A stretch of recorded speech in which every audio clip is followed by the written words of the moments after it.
여러분 안녕하십니까, 진성호입니다. 윤석열 대통령과 김건희 여사가 이제 자신감 있는 행보를 가지기 시작했습니다.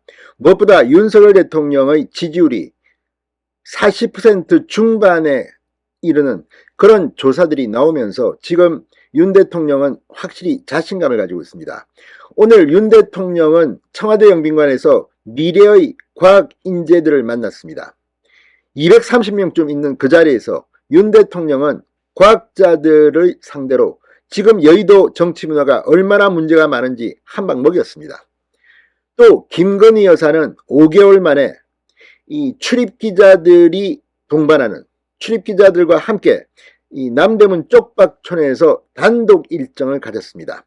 그동안 김건희 여사의 이 비공개 일정에 대해서 참 눈뜨고 보기 힘든 그런 공격을 가했던 민주당 사람들, 지금 상당히 충격을 먹었을 겁니다. 김건희 여사가 움직이면 사실 지금 지지율이 올라갈 만큼 안 보이는 곳에서 많은 봉사활동을 해왔습니다. 이번에는 5개월 만에 기자들과 함께 단독 일정에 나섰다는 것은 그만큼 자신감을 표출했다는 것으로 보입니다. 윤석열 대통령은 여의도 정치 문화를 어떻게 평가할까요? 진성호의 직설 시작합니다. 방송에 앞서 아직 진성호 방송의 구독자가 아니신 분은 붉은색 구독 버튼 눌러주십시오. 더 좋은 방송으로 보답하겠습니다. 윤 대통령이 이런 말을 했습니다. 과학자들 앞에서 한 말입니다. 저는 정치에서도 자의적인 판단이 아니라 과학적 의사결정이 우선해야 한다고 생각합니다. 그러니까 여의도 정치 문화가 주먹구구식, 자기들 마음대로 그냥 우기면 된다는 식의, 특히 이재명 대표가 사법 처리될 가능성이 높아지자 민주당 의원들이 보여주고 있는 저 비과학적 태도 한 방 먹인 겁니다. 윤 대통령은 오늘 이 청와대 영빈관에서 진행한 미래과학자와의 대화에서 그 나라의 수준은 정확히 과학 수준과 정비례한다.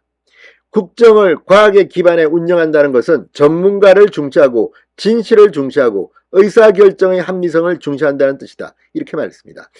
그만큼 그동안의 문재인 정권 국정이 비과학적으로 자기들 마음대로 소득 주도 성장, 부동산 통계를 막 조작하고 이런 말로 해석됩니다.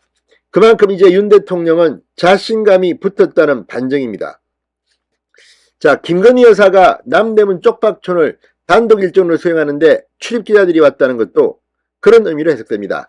자, 오늘 이 청와대 영빈관 행사에는 올해 대통령 과학장학생으로 선정된 140명, 국제과학올림피아드 수상자 44명 등 모두 230명의 미래과학자들이 참석했습니다.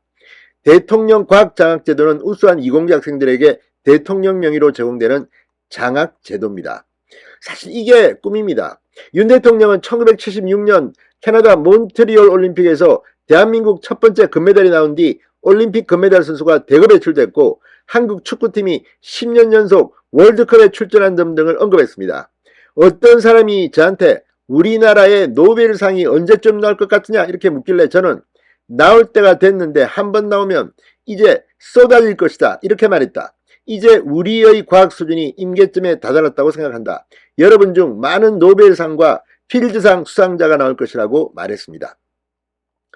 윤석열 대통령은 연구의 자율성, 평가의 공정성, 정당한 보상의 중요성을 강조했습니다.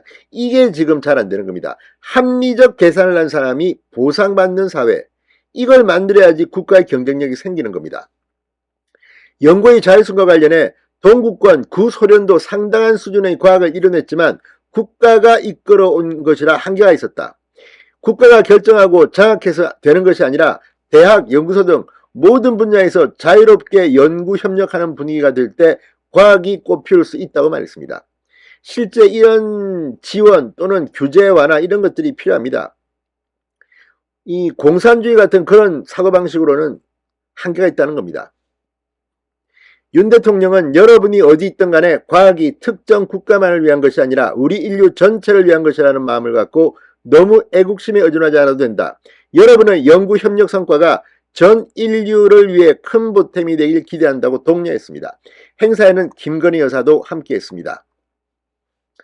자, 이 김건희 여사는 행사가 끝난 뒤 서울 남대문 쪽방촌을 찾았습니다. 주민들에게 식료품과 머플러, 겨울 점퍼 등을 전달했습니다. 김 여사는 구세군이 주관하고 굿피플 인터내셔널에서 후원하는 이웃과 함께하는 2022 찾아가는 성탄절 희망박수 나눔 행사에 참석했는데 대통령 배우자로는 김건희 여사가 처음이었습니다. 사랑의 열매 배지를 차용한 김건희 여사는 인사말에서 어려움을 겪고 있는 이웃에게 따스한 온기를 나눠주려고 그동안 많은 노력을 해왔고 지금도 같이 활동하고 봉사하는 것에 대해 매우 감사드린다고 말했습니다. 자, 지금 이 김건희 여사의 단독 일정에 이 대통령실 출입 기자들이 동행한 것은 5개월 만입니다. 지난 6월 윤 대통령의 나토 정상회의 참석을 위한 스페인 마드리드 방문 이후 처음입니다. 그만큼 이제 김건희 여사도 공개적으로 움직일 때가 온 겁니다. 그동안 민주당은 윤석열, 김건희 부부를 깎아내리는데 얼마나 많은 공격을 했습니까? 그런데 오늘 윤 대통령과 김건희 여사의 모습은 이제 윤 대통령 취임 이후 본격적으로 무르익는 국정을 장악했다는 느낌이 듭니다. 진성호의 직설이었습니다. 여러분 감사합니다.